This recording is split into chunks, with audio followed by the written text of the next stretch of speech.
우리 마태복음 5장 1절에서 12절 함께 읽겠습니다. 예수께서 무리를 보시고 산에 올라가 앉으시니 제자들이 나아온지라 입을 열어 가르쳐 이르시되 심령이 가난한 자는 복이 있나니 천국이 그들의 것이며 애통하는 자는 복이 있나니 그들이 위로를 받을 것이며 온유한 자는 복이 있나니 그들이 땅을 기업으로 받을 것이며 의에 줄이고 목마른 자는 복이 있나니 그들이 배부를 것이며 긍휼히 여기는 자는 복이 있나니 그들이 긍휼히 여김을 받을 것이며 마음이 청결한 자는 복이 있나니 그들이 하나님을 볼 것이며 화평하게 하는 자는 복이 있나니 그들이 하나님의 아들이라 일컬음을 받을 것이며 의를 위하여 박해를 받는 자는 복이 있나니 천국이 그들의 것임이라.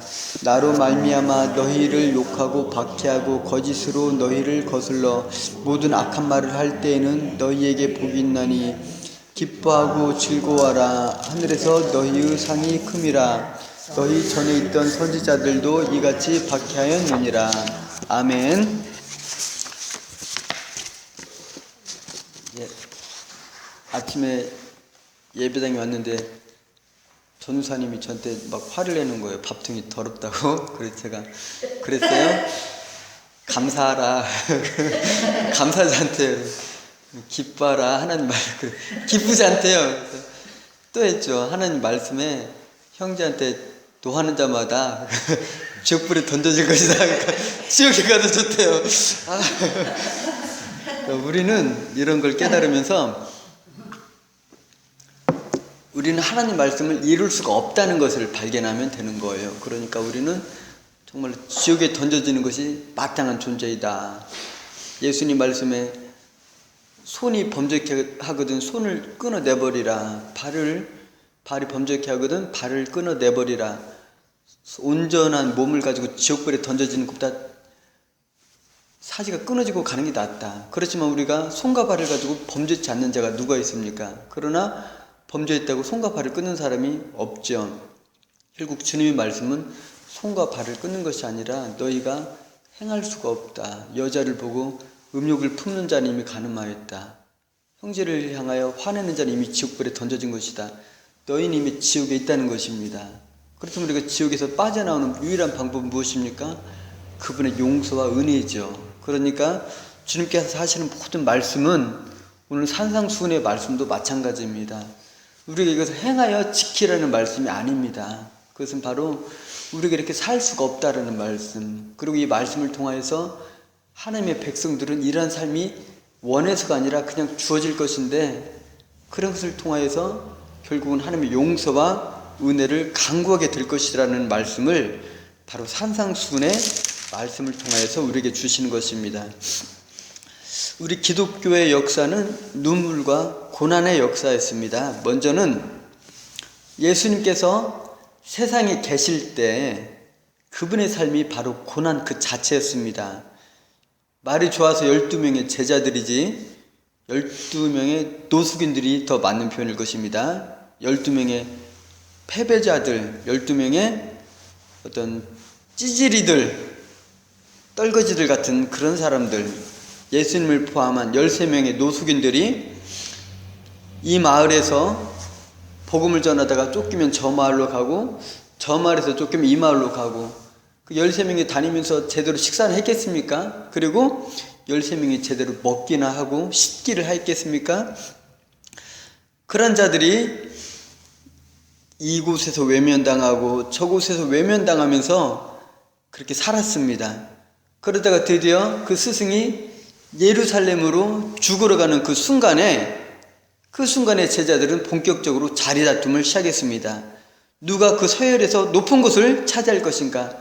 죽으러 가는 스승과 높아지기 위해서 싸우는 그 제자들은 마치 물과 기름처럼 서로 합해질 수 없는 그러한 자들이었고 예수님 죽으러 가는 그 순간까지도 절망이 그곳에 자리 잡고 있었습니다. 스승은 죽으러 가는데 아무도 그 뜻과 그분의 정신을 이해하지 못하였고 세상적으로 볼 때는 어느 누구도 그 스승의 정신과 그 스승의 가르침을 이어받을 자가 아무도 없었던 것이죠. 그러자 드디어 마지막 순간이 되었을 때에 그 스승이 죽는 순간에 제자들 현실이 다 폭로가 되었습니다. 12 중에 하나는 스승을 배신해서 팔아버리고, 또 다른 제자, 나는 그를 위해 죽겠다라고 고백했던 베드로는 예수께서 고난당하는 그 순간에 그 현장에서 스승을 배신하고 저주하고 떠나버렸습니다. 그러다가 그 스승과 눈이 마주치자 문 밖으로 뛰쳐나가서 통곡했습니다. 예수님께서 십자가에 매달릴 때 제자들은 모두가 뿔뿔이 흩어졌고, 예수님의 삶과 가르침은 그 십자가에서 모두가 끝이 나는 것처럼 보였습니다. 예수 그리스도가 비참한 나무에서 내려지고 차가운 돌무덤에 누일 때 이제 그의 역사는 다 끝나는 것이라고 생각했습니다. 누가 보아도 비참하고 허망한 죽음이었고, 그 죽음과 함께 모든 것이 끝난 것처럼 보였습니다. 그런데 죽음으로 말미암아 끝난 것 같이 보이고, 스승의 비참한 패배로 끝난 것 같은 그 역사가 새롭게 시작이 됩니다. 그것은 바로 부활과 함께 그 예수 그리스도의 승리의 역사가 다시 시작이 되었습니다. 예수 그리스도가 돌무덤을 깨치고 다시 살아났습니다. 그리고 흩어진 제자들을 하나씩 다시 찾아다니시면서 소망을 주시고 사명을 회복하시고 그들을 제자로 다시 부르셨습니다.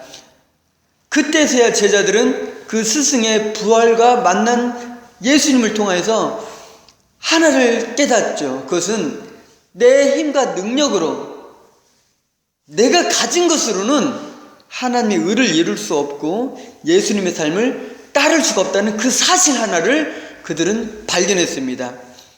그리고 그 스승이 하신 말씀, 너희는 예루살렘에서 성령을 기다리라는 그 말씀을 믿고 기도하는 삶을 시작합니다.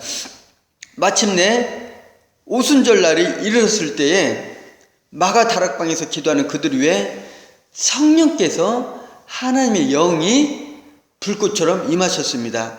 갈라지는 불의 혀같이 그들에게 임재하였습니다. 그 이후로 제자들의 삶은 변했습니다. 패배자들, 찌질이들 같던 그들이 위대한 하나님의 종이 되고 사도가 되었습니다. 끊겨졌던 엘리야의 역사, 모세의 역사가 다시 살아났습니다.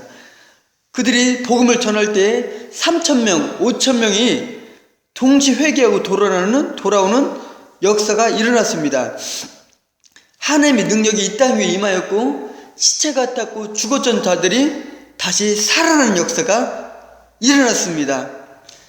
주님의 제자들이 이 시대에 대해서 너희들은 죽었다, 이 시대는 무덤이다, 썩었다, 그들의 죄악을 고발하였습니다. 그럴 때 세상은 그들을 감당치 못하고 그들을 예수님과 같이 다시 죽음의 장소로 몰아넣었습니다. 베드로는 십자가에 거꾸로 매달려 죽었으며, 안드레는 X자형 십자가에 비스듬히 매달려 죽었습니다. 유다는 큰 톱에 썰려 죽었습니다. 바울은 목이 잘려 죽었습니다. 단 한 명, 요한계시록을 쓴 요한사도만 빼놓고 모든 사람이 순교의 이슬로 죽었습니다. 이것이 바로 초기의 기독교의 역사였습니다. 그 역사, 비참한 역사, 예수께서 죽었던 그 십자가의 죽음, 제자들이 죽은 그 죽음, 그러나 그것으로 끝나지 않았습니다. 초기 기독교는 계속 순교와 박해의 역사였죠. 약 250여 년간 기독교인들은 로마 제국하에서 순교당하고 죽었습니다. 콜로세움에서 사자밥으로 검투사의 제물로 죽어갔습니다. 그러나 그들은 그것을 당연하다고 생각했습니다. 그들이 바라보는 세상관, 역사관은 이 시대는 죄의 역사이고 이 시대는 악한 영에게 다스림을 받고 있으며 땅의 짐승과 바다 짐승으로 대표되는 영적인 세력과 물리적인 세력에 의하여서 세상이 지배되고 있다는 것을 그들은 바라보았습니다. 이것이 바로 초기 기독교의 세상관이었고, 이러한 가르침에 근거해서 성경을 쓴 것이 바로 요한계시록입니다. 너희들이 고난당하고 핍박당하는 것이 너희들의 죄가 아니다. 너희들의 잘못이 아니다. 세상은 예수를 십자가에 몰아 넣었던 것처럼 그 제자들을 십자가형과 톱에 쓸리는 죽음과 돌에 막는 죽음과 목이 잘려 죽이는 죽음으로 몰아 넣은 것처럼 너희들도 그렇게 몰아간다. 그것을 이상하게 생각하지 말아라. 그것을 마땅한 것으로 믿는 자의 길로 받아들여라 라고 써준 것이 바로 요한계시록의 말씀이었던 것이죠. 그런데 이런 가치관이 언제부터 변화했냐면 주 313년 로마 제국이 큰 어려움에 직면하게 됩니다. 계속 기독교인들을 박해하던 그 로마 제국이 동서 로마 제국으로 분열될 위기에 처하고 종교, 경제, 도덕, 윤리, 군사적으로 심각한 위기를 겪게 됩니다. 그러자 콘스탄티누스 대제가 이 기독교를 통하여서 이 국가를 통합하려는 목적으로 기독교를 국가의 종교로 인정을 합니다. 그러자 이제부터는 기독교 성직자는 군대를 면제받게 됩니다. 그리고 군인 성직자에게는 안정적인 봉급을 금으로 지급하였습니다. 이때부터 기독교는 매력적인 종교가 되었습니다. 많은 사람들이 기독교에 귀의하기 시작하였습니다. 교회는 넘쳐나기 시작했습니다. 땅굴 속에 있던 교회가 지상으로 올라와서 화려한 건축물들이 들어서기 시작했습니다. 그때까지 기독교인들의 삶은 카타콤이라 불리는 그 땅굴 속에서의 삶이었습니다. 박해를 피하기 위해서 그들은 일생을 땅 속에서, 로마는 가보면 지금도 땅이 석회암이에요. 쉽게 파여집니다. 그런데 파고 나면 이것이 단단하게 굳어집니다. 그러니까 땅굴 파기가 좋으니까 지금도 카타콤에 들어가면은 인도자가 없으면 길을 잃어버린다 그래요. 그 속에 가서 박해를 피했습니다. 일생 동안 그렇게 살아서 일생 동안 문둥병에 걸리고 햇빛을 못 보니까 평균 신장이 120cm고 나와 내 자녀와 손자들이 그렇게 살아가는 삶을 살았는데 그 카타콤을 드디어 벗어나서 지상 위에 화려한 교회들이 세워졌습니다. 이때부터 세상은 살만한 곳이 되었습니다. 그리고 기독교인이 된다는 것은 공직자가 될 수 있는 길이며 세상에서 성공하고 안정적인 삶을 사는 것으로 인식이 되었습니다. 그리고 기독교인은 하나님의 영광을 위하여서 세상에서 성공하고 명예를 얻어야 된다는 가르침이 교회 안에 들어섰습니다. 이 가르침은 지금도 이어지고 있습니다. 지금도 교회 안에서는 이러한 가르침이 가르쳐지고 있습니다. 일반적인 교회의 가르침은 바로 AD 313년 콘스탄티누스 대제의 기독교 공인과 함께 이어져 온 것입니다. 그럼 우리 이 가운데 갈등을 겪죠. 어떤 것이 맞는가? 초기 기독교의 박해의 역사가 맞는가? 아니면 지금 교회의 이런 일반적인 가르침, 주의 영광을 위하여서 우리가 세상에서 성공하고 명예를 얻고 이런 세상 속에서 하나님의 나라를 이루어가는 것이 맞는가? 이런 가르침 가운데서 우리는 당연히 갈등하고 고민할 수밖에 없는 것입니다.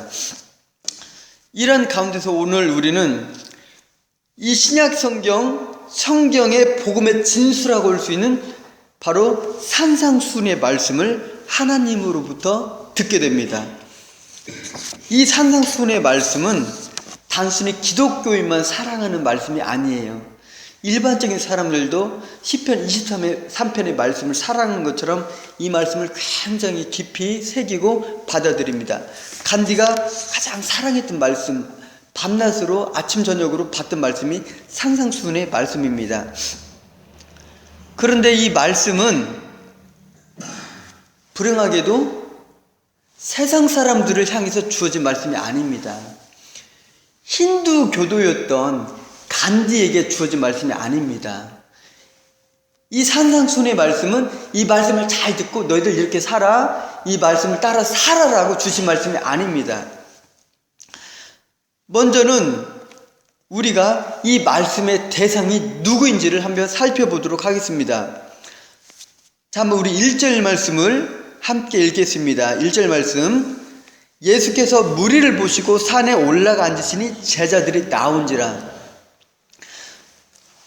이곳에서 분명히 예수님께서 무리를 보시고 산에 올라갔다 하셨습니다. 그러면 이 무리는 누구인가를 우리 그 앞절을 통해서 한번 살펴보겠습니다.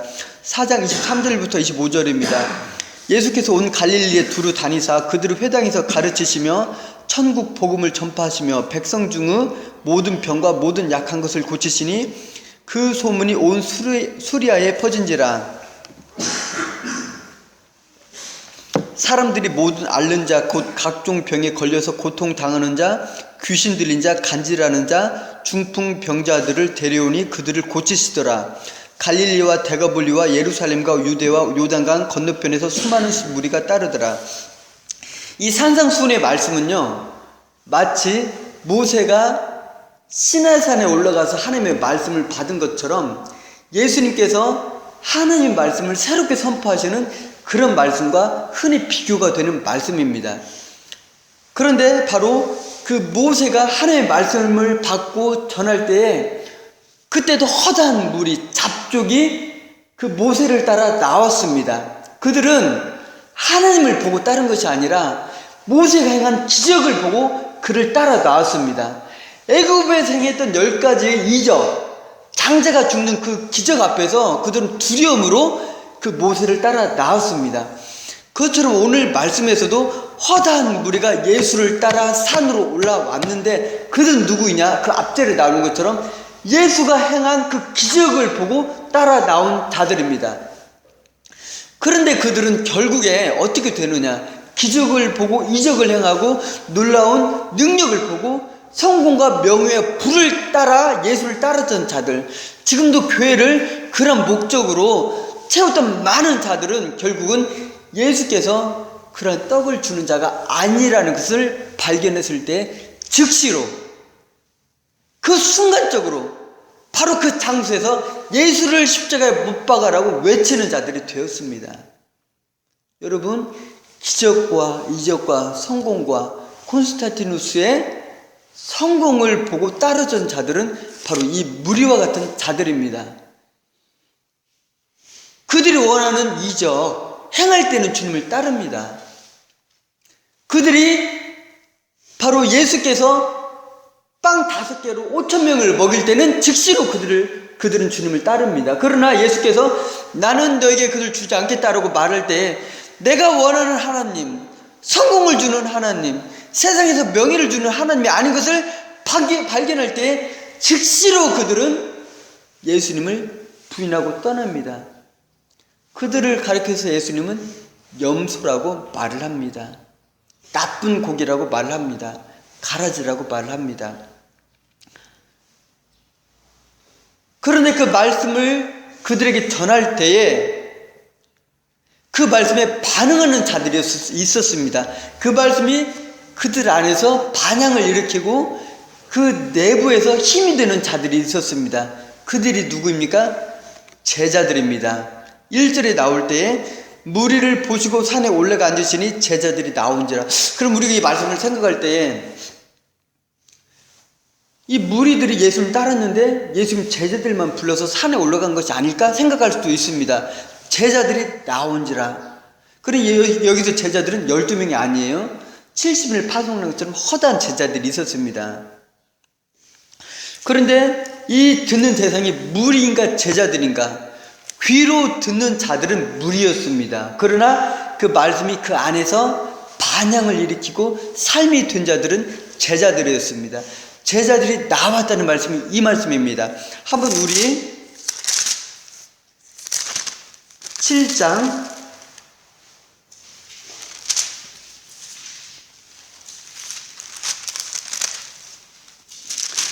28절 29절을 보겠습니다. 7장 27절까지가 산상수훈의 말씀입니다. 그 이후로는 산상수훈 아닙니다. 그러니까 산상수훈 끝난 그곳에서 듣는 무리들이 누구였는지가 나옵니다. 7장 28절 29절입니다. 예수께서 이 말씀을 마치심에 무리들이 그를 가르치심에 놀라니, 제자들이 아니라 무리들이라 그랬습니다. 이는 그 가르치시는 것이 권위 있는 자와 같고 그들의 서기관들과 같이 아니함일러라. 즉 듣는 대상은 무리들이었고 무리들이 듣고 놀랐지만 그 말씀에 반향을 일으키고 그 말씀 앞으로 나온 자들은 제자들이었습니다. 그러면 무리들은 이렇게 예수님의 떡과 포도주와 이적을 보고 나온 자들인데, 그럼 제자들은 무엇이 다른가? 우리가 보겠습니다. 제자들도 본질적으로 불행하게도 이 무리들과 차이점이 없는 자들입니다. 무리들과 제자들은 똑같은 자들입니다. 예수의 제자들도 결국은 예수님께서 십자가에 못 박힐 때 다 도망간 자들이고, 제자들을 대표하는 베드로는 예수를 저주하였고, 그 제자 중에 하나인 유다는 예수를 팔아먹었습니다. 여러분, 무리들과 제자들이 무엇이 차이가 있습니까? 똑같은 자들입니다.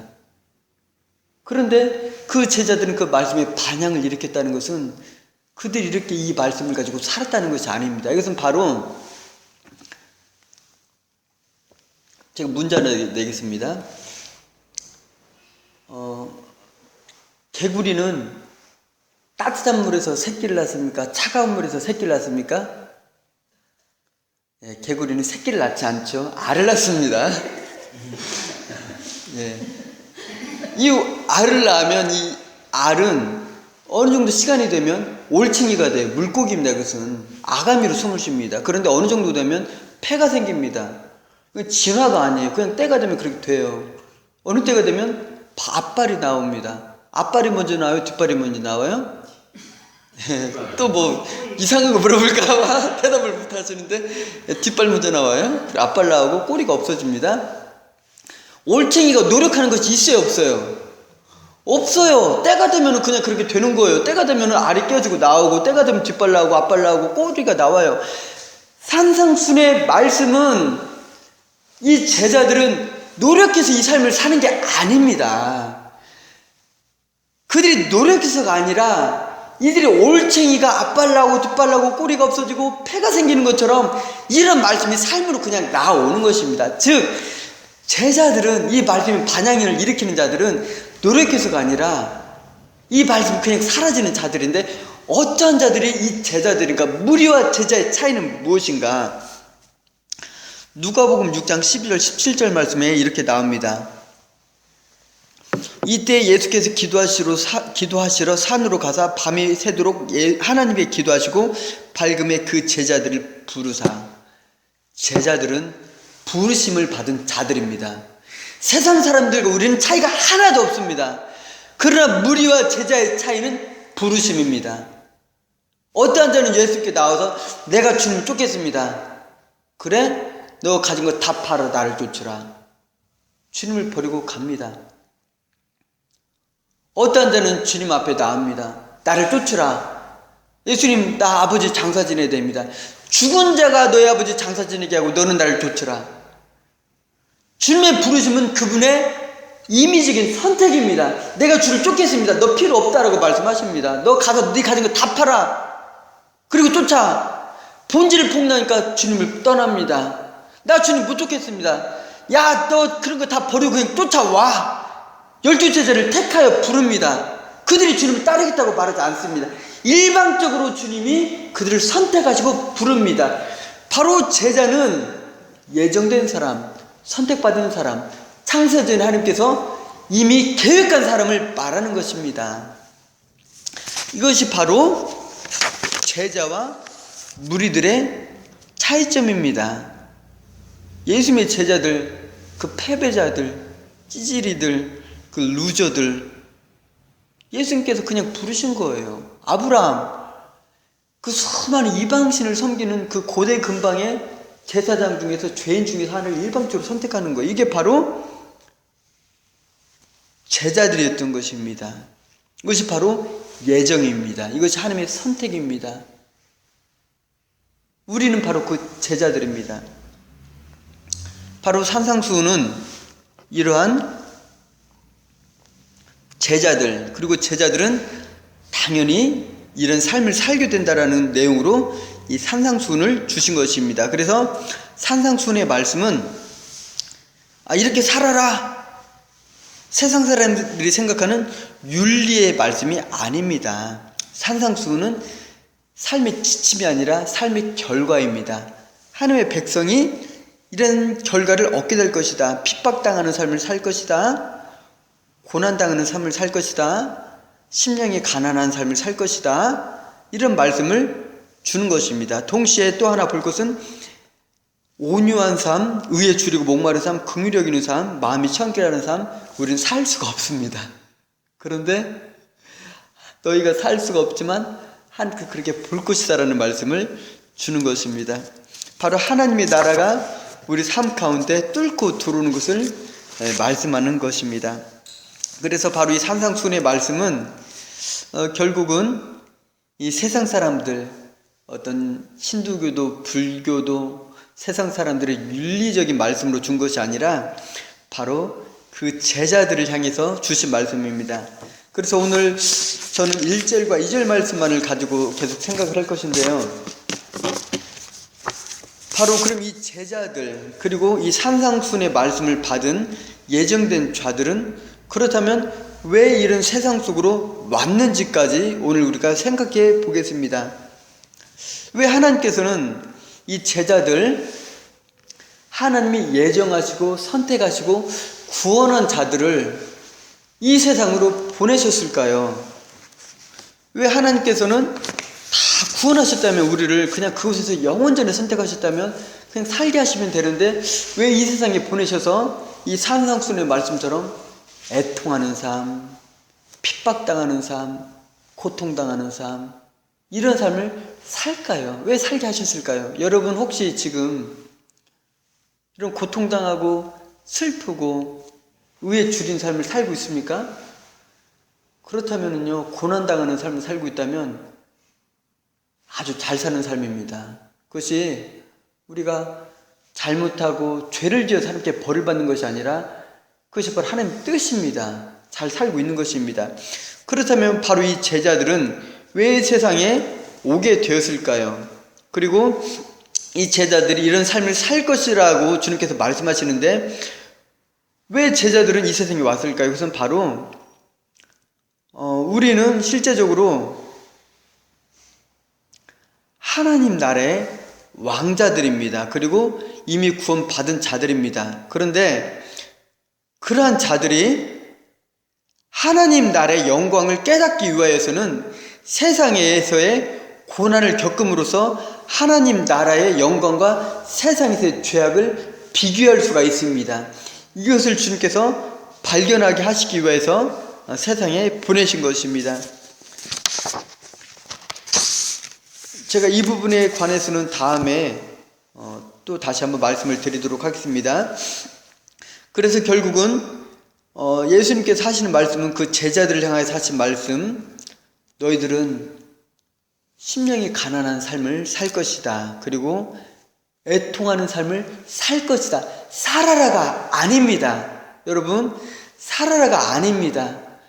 여러분, 우리가 당하는 슬픔과 고통은요, 내가 원해서 주어지는 것이 아닙니다. 저도 제 삶이 어렵고 공공합니다. 그러나 제가 이것을 원해서 이렇게 사는 것이 절대로 아닙니다. 그냥 사라지는 것입니다. 그런데 잘 사는 것입니다. 이것이 내가 잘못해서 이런 결과가 주어지는 것이 아닙니다. 이렇게 사는 것입니다. 사라지는 것입니다.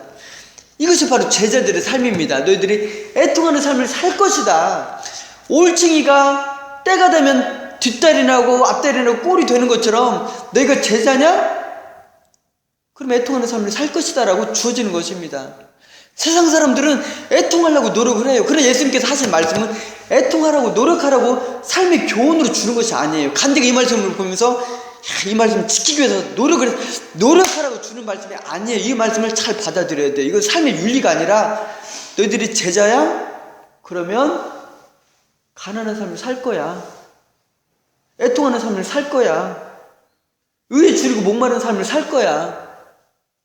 아무리 돈이 많아도 마음이 가난하게 돼 있어.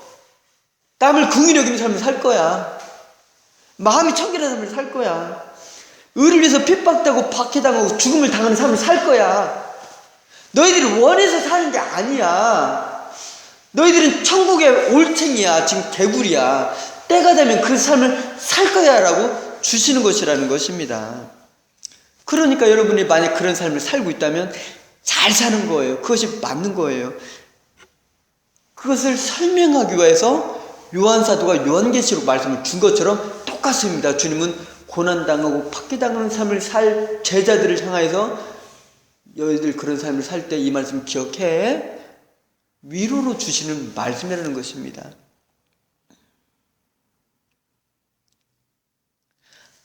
이 절 말씀, 입을 열어 가르쳐 이르시되, 이제까지 사람들은 떡과 포도주로 산다고 생각을 했습니다. 그래서 바로 이 2절의 말씀, 입을 열어, 예수께서 입을 열어서 천국의 말씀을 세상에 쏟아 넣었습니다. 이때부터 우리 믿는 자들은 핍박당하고 고난당하고 순교당하고 목이 잘려 죽고 기름에 튀겨 죽고 톱에 잘려 죽는 삶을 살지만, 우리는 빵으로 사는 존재가 아니구나, 포도주로 사는 존재가 아니구나, 예수의 입에서 나오는 생명의 떡으로 사는 존재이구나, 이 사실을 깨닫게 되는 것입니다.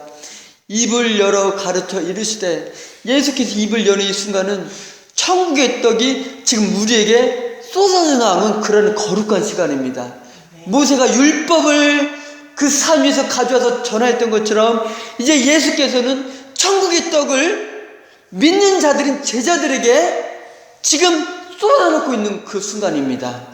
이 산상순을 통하여서 우리는 고난당하는 삶, 박해당하는 삶, 내가 원하지 않지만 이 순교의 삶으로 사는, 이 증인의 삶을 사는 이 순간에 이 떡을 먹으면서 사는 것입니다. 제가 대학생 때 생각을 해봤어요. 내가 무엇을 하면서 살 것인가? 제가 기계설계학과 들어갈 때는 취업을 위해서 들어갔어요. 그런데 고민을 했습니다. 내가 기업에 들어가서 취직을 해서 일생을 살아갔을 때 안정적인 삶을 살 것이지만 내 나이 60이 되고 70이 되었을 때 무엇이 남겠는가? 내 일생을 먹고 살기 위해서, 돈을 벌기 위해서 사는 것이 내가 행복할까? 막 숨이 멈추는 것 같았어요. 공무원이 되면 분명히 안정적인 삶을 살 텐데 그 길로 갈까? 내가 일생을 그렇게 살다가 죽을 걸 생각하면 숨이 멈추는 거예요. 여러분, 우리 믿는 사람들은요, 그렇게 살 수가 없어요. 그 삶이 나쁘고 그 삶이 거짓되다라는 것을 말하는 것이 아니에요. 내가 지금 말을 하는 본질을 깨달아야 돼요. 하나님의 말씀이 들어오고 예수의 입에서 쏟아져 나오는 생명의 떡, 내가 생명의 떡이다라고 말씀하신 예수의 떡을 먹는 자는 그 안에서 내가 무엇을 하면서 살 것인가, 어떻게 살아야 이 인생을 가치게 살 것인가, 이 고민을 안 할 수가 없습니다. 우리가 공무원 생활, 일반 봉급 생활을 할 수가 있습니다. 그러나 거기서 나오는 그 떡으로, 육신의 떡으로 만족하며 살 수 없는 존재가 바로 제자들의 삶입니다. 무리들은 그 떡을 보고 나옵니다. 그러나 예수께서 나는 그 떡 너에게 주지 않아. 내 입에서 나오는 하나님의 말씀 생명의 떡으로 너희를 먹일 거야 라고 말할 때에 그 무리들은 즉시로, 그래? 나는 그런 하나님 필요가 없어. 그런 예수, 그런 하나님 십자가에 죽어버려. 그게 바로 콘스탄티누스가 313년에 공인한, 선포한 교회의 모습입니다. 그러나 제자들은 그 예수의 삶, 고난당하는 삶, 핍박당하는 삶, 그러나 그것을 넘어서서 하늘의 떡을 주시는 그 예수의 말씀, 입을 열어 가르쳐 이르시다라는 그 말씀, 예수 입에서 나오는 생명의 떡으로 사는 자들이 제자들의 삶인 것이죠. 구약에서 모세가 하나님의 율법을 받을 때는 백성들은 두려워서 산 아래에서 떨면서 그 모세를 기다렸습니다.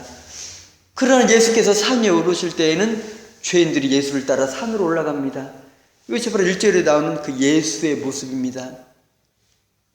죄인이 되신 하나님, 육신을 입으신 하나님, 무섭지 않은 하나님, 인간의 품에 안긴 아기 하나님, 그것이 바로 우리에게 나타나신 겸손하시고 온유하신 하나님, 예수님의 모습입니다. 예수님께서 산에 올라갈 때에 바로 사람들이 예수를 따라 산에 올라갑니다.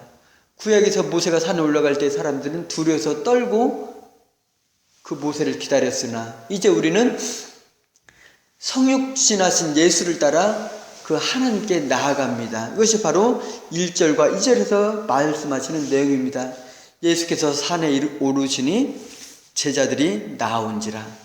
우리는 이 순간 걸어가신 하나님 앞에 예수님을 따라 그 산으로 올라갈 수가 있습니다.